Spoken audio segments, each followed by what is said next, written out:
नमस्ते बच्चों, my self Jaiswal sir. हम पढ़ रहे हैं class 9 social science democratic politics, chapter electoral politics.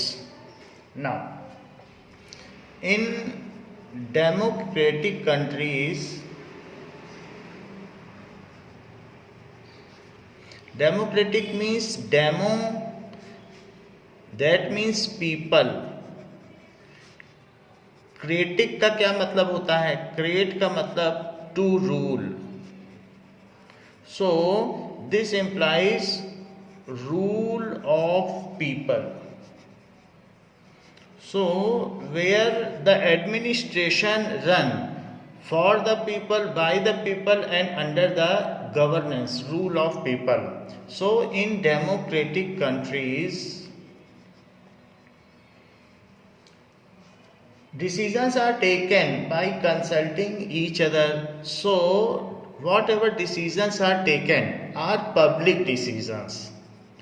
So it is not the absolute decision. So decisions जो भी लिए जाते हैं, so decisions are taken publicly, but it is not possible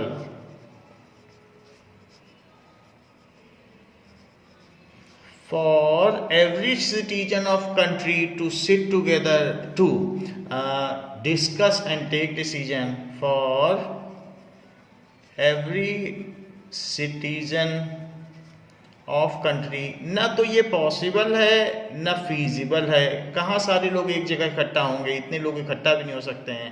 so to sit together and take decision, ये संभव नहीं है। So for that what is to be done? अगर वो एक डिसीजन नहीं ले पाएंगे एक साथ तो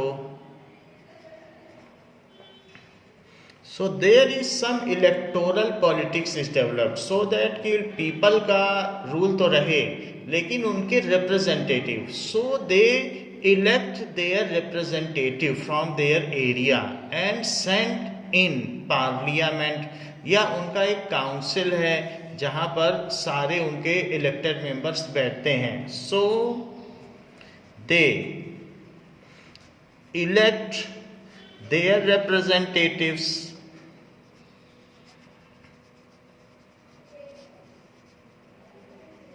for a particular period of year. ये नहीं कि एक बार इन्होंने अपनी पावर डेलीगेट कर दी किसी को तो वो हमेशा के लिए रूल करेगा। So for particular period, so that period may be 5 or 6 years. कुछ कंट्रीज में 6 years है जैसे अमेरिका में, लेकिन हमारे यहाँ तो 5 years है, 5 or 6 years. So and these representative, they are assembled at a certain place. उसे assembly कहा जा सकता है। जैसे कि अलग अलग स्टेट्स में, उत्तर प्रदेश, मध्य प्रदेश, ऐसे सब जगह असेंबली है और कंट्री बेसिस पर उसे पार्लियामेंट कहा जाता है। So for a particular period ये रिप्रेजेंटेटिव इलेक्ट हो गए। दीज रिप्रेजेंटेटिव्स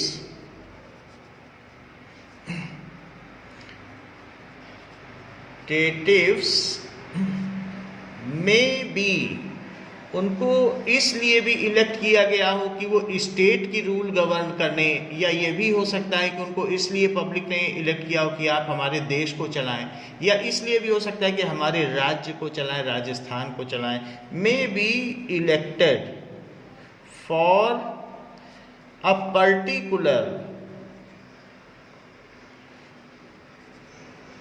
पर्टिकुलर डिस्ट्रिक्ट के लिए भी होता है।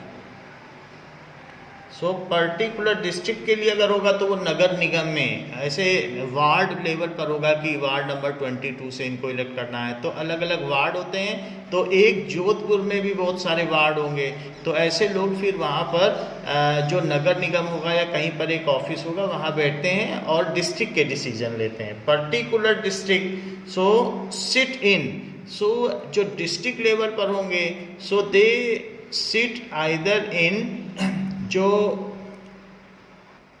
डिस्ट्रिक्ट मजिस्ट्रेट का बिल्डिंग होगा तो डीएम ऑफिस या बिल्डिंग में बैठेंगे और अपनी असेंबली करेंगे। So sitting in district magistrate building, अगर आपने उनको अपने अर्बन एरिया के लिए चुना हुआ है, शहर के लिए, या गांव में है तो वो उनकी कोई पंचायत है वहाँ बैठेंगे। सो उसको कहते हैं कि नगर निगम ऑफिस या पंचायत भी कह सकते हैं।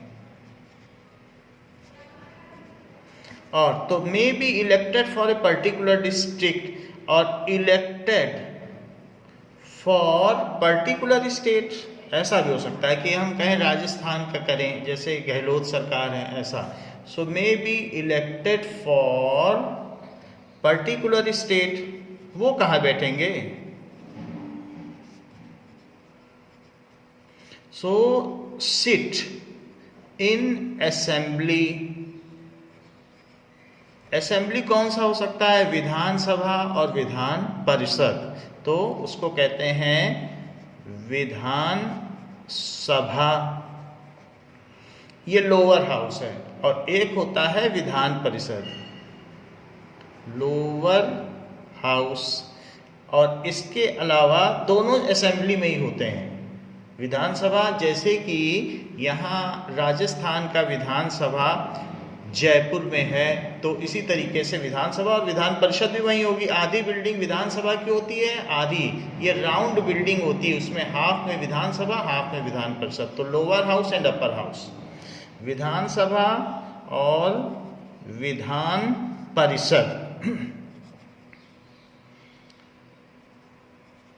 सो इट इज अपर हाउस, तो हम